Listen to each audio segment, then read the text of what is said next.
Today we're looking at this thread, boys be honest, what makes a girl instantly unattractive, and as with all these, they pretty much apply universally to all people. It turns out people tend to be bad in the same ways despite their gender. Manipulative / testing behavior or playing games. Edit, don't know why this needs to be said, but not all women do this. If you think they do, either you have some personal issues with women you should work through, or you're spending time with the wrong people. Also, being wary of others and slow to trust is quite different than lying or engineering scenarios to cause somebody else distress so you can study their reaction and assuage your own fears and insecurities. Hurting others to make yourself feel better is wrong regardless of your gender, anxieties, or past traumas. And I mean, this person just hit the nail on the head. It's like, there's such a difference between naturally building up trust by just observing someone over time and actually putting them in entrapment scenarios. If you can't handle me at my worst, you don't deserve me at my best. Edit, thank you for all the rewards. Like, I totally get this one. I do feel like this phrase has been co-opted by people who just do not have a good sense of what a reasonable worst is. Like, I feel like originally it was meant to be like a sort of in sickness and health thing, like if you can't handle me at my lowest point or whatever, you don't deserve to hang out with me at my best. But yeah, people use it all the time for like the literal worst behavior imaginable, so I understand how it's gotten a bad rep.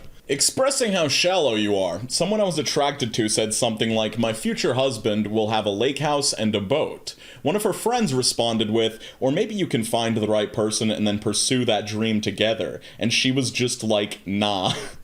This reminds me of a situation that I was in. I was going after like this rich girl and we were talking about what we wanted in houses and stuff, and I was like, yo, I just want something small and enough space for everybody and like maybe a nice yard, thinking that I was like mind gaming this and that since she grew up rich she would be like, oh yeah, I've seen what it's like to be rich, it's no big deal. But she was like, I actually want like a mansion, I want a lot of space and like a really nice house. And I was like, oh fuck, okay, no, never mind. Bad hygiene, it always comes up, it will always come up. This is pretty much never a good trait. There's a very, very tiny percentage of people that might be able to tolerate a high level of bad hygiene, but you'd have to be searching for a while. I want you to change, but accept me for who I am mentality. I think that this one is good as long as the two things being compared are on the same level. Because I feel like if there's a mismatch, it can be like one person's like, hey, I want you to change, your lifestyle is destructive, like you're only digging yourself deeper in the hole that you already recognize you're in, and like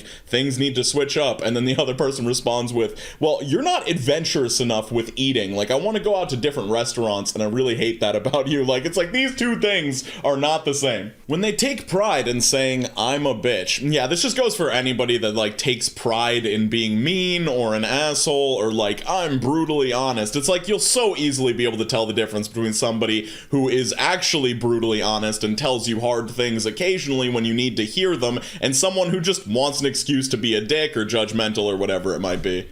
She was so hot. I got the date. I picked her up. She made fun of a fat stranger and chortled through her nose. I said, get the fuck out. This one sort of goes right back to the last one of just somebody being a dick and expecting it to be like normal or accepted, and it's just like, no, fuck you. People don't want to be around you, bro. I shaved my real eyebrows and drew new ones that make me look surprised all the time look. I'm always struggling to figure out why. And I was gonna criticize this one more, but to be fair, it is a thread of personal preferences that people have and deal breakers and all that sort of stuff. But obviously people just do this because they want to. That's how they want to look, even though it might not be appealing to you. It isn't appealing to me, but oftentimes people will shave their eyebrows because they want a more customizable look. But yeah, the surprised look, I don't get it, but if that's how you want to look, do your thing. Hating on other women, immediately. It's so ugly and unattractive, makes me want to vomit in my mouth when I see it. You think tearing someone else down makes you look good, it makes you look like trash. Keep that hateful ass energy to yourself. Yeah, totally, I think this goes for hating on anyone, but I think specifically if you're constantly hating on people of the same gender as you or the gender that your partner is attracted to, it's probably gonna come off as you trying to make yourself look better by comparison. This person says if she has a minimum height requirement for her partner and somebody responds, I had a female coworker once tell me unprompted that she wouldn't be interested in me because I'm too short, 5'8". I told her that was fine because I wasn't looking and she was far too skinny for me. I was immediately called a body-shaming asshole. This back and forth will just never end of the girl being like, oh, I won't date a guy under 6 foot, and then a guy being like, I won't date a girl over 140 pounds. And it's just, I don't know. I feel like the height requirement, the weight requirement, they're both completely valid preferences to have. If you're a dick about it, obviously you're a dick and fuck you, but having that as a preference, I don't find it problematic. It's just who you are, what you like, you know? I don't do that mean shit. My roommate invited a girl over and she just barks, make me a drink at him. I think this is different than the previous mean comment because it's like more of a demanding nature or just expecting that your partner is going to do something for you that you could totally do for yourself and getting mad at them when they don't immediately take the initiative to do so. Just extremely toxic and yeah, not cool. Constantly talking about an ex, even in a derogatory manner, let it go. This is so fucking true. I've actually done this myself in the past, and I cringe so hard at it. It's just, like, obvious that you're not over it, and now you're making this other person feel, like, backseated and off-put about the fact that you just can't fucking let it go. Using self-love as an excuse to be narcissistic and shitty. This one's really dangerous because it's such an all-encompassing excuse. Like, hey, I'm just trying to look out for myself. Like, that's totally cool, and there are definitely times in your life where you have to look out for yourself first, but you can't just leave a trail of destruction behind you. It's somehow the strangest and most mundane comment of all time. I am over 50. It's rare that women under the age of 30 are attractive to me now. They look so young in the things they are interested in I haven't even heard of. As has been said, at some point I stopped looking at the daughters and started being interested in the mums. I guess it's possible that someday I'll be interested in the grandmums? It's just like the most roundabout way to say I'm attracted to women my own age. Like, it's so weird. When I turned 40, I started being attracted to moms instead of their daughters. Maybe when I'm 60, I'll be attracted to grandmas. When they hate things, they hate their job, they hate their body, or their friends. But you suggest making a change, and now you're the villain. Yeah, this is really annoying. It's very hard to deal with. Like, it's so just wearing down on you to listen to someone constantly hate on everything in their life, or just everything around them. I found myself doing this at work when I worked a job that I didn't really like. My constant dialogue just became complaining about things, and often my coworkers would be completely willing to complain about other things with me, but I just started to notice that I was just being fucking negative all the time, and it's all I had to talk about. So if you can get out of this cycle, absolutely try.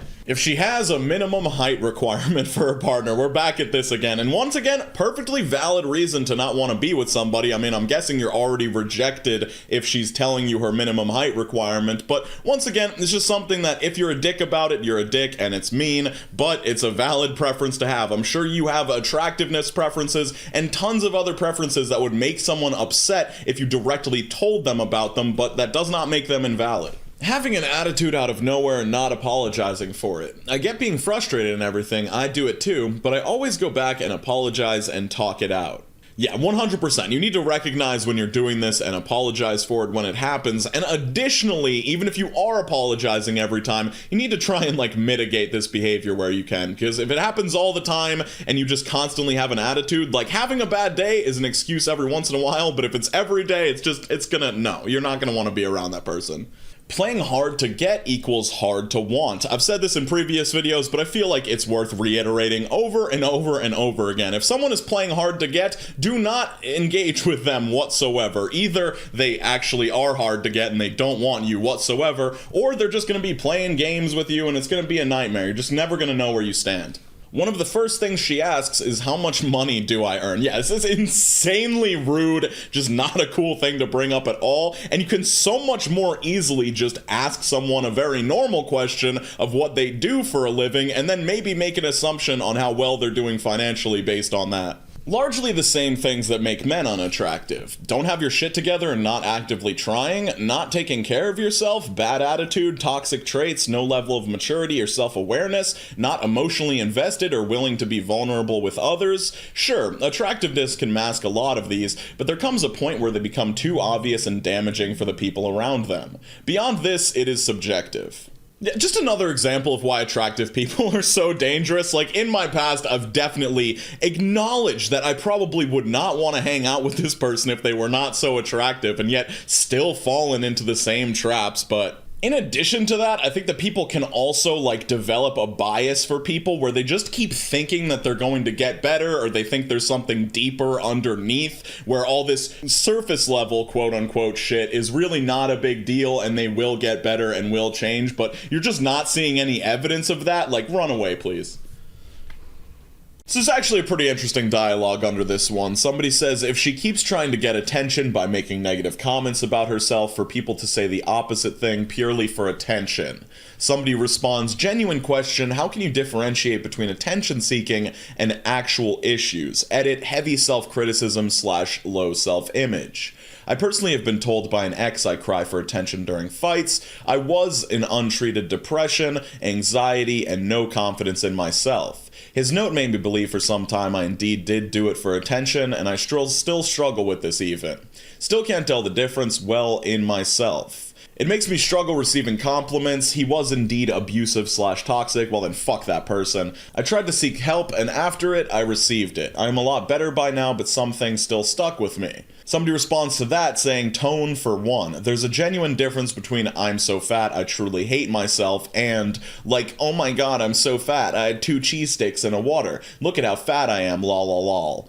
Actions second, the difference between hides pictures, I hate how I look, I don't want to be in pictures, and shows everyone the picture. Look how bad I look, oh my god, I'm so embarrassed, look, look, look. Now, I'm gonna have a bit of a nuclear take here, but I promise it comes from personal experience and genuinely trying to help people who struggle with this. I'm gonna kind of throw away the attention seekers for now because I can't relate to that as much, and I think that they also have problems, but I don't really know how to deal with those. But I do want to talk about people that genuinely struggle from heavy self-criticism and self-hatred.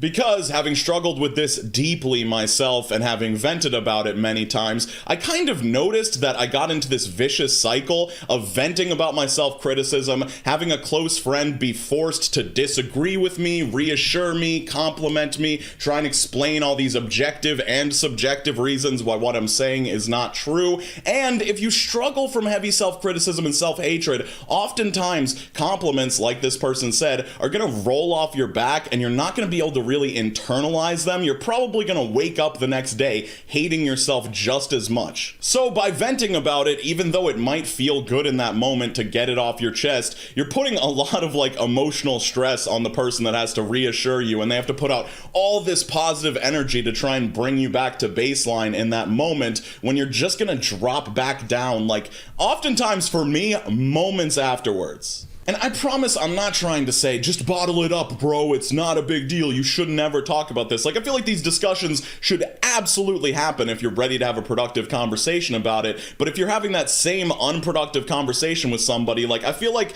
we as mentally ill people sometimes need to take accountability for the fact that we're making someone else do emotional labor for us, when in reality, we are going to be back at square one within the hour. Got the last incel video on top, my newest video on the music channel on the bottom. I'll see you guys all super soon. Thank you for skating on to the best of your abilities and drinking a lot of water. Hope you continue to do it.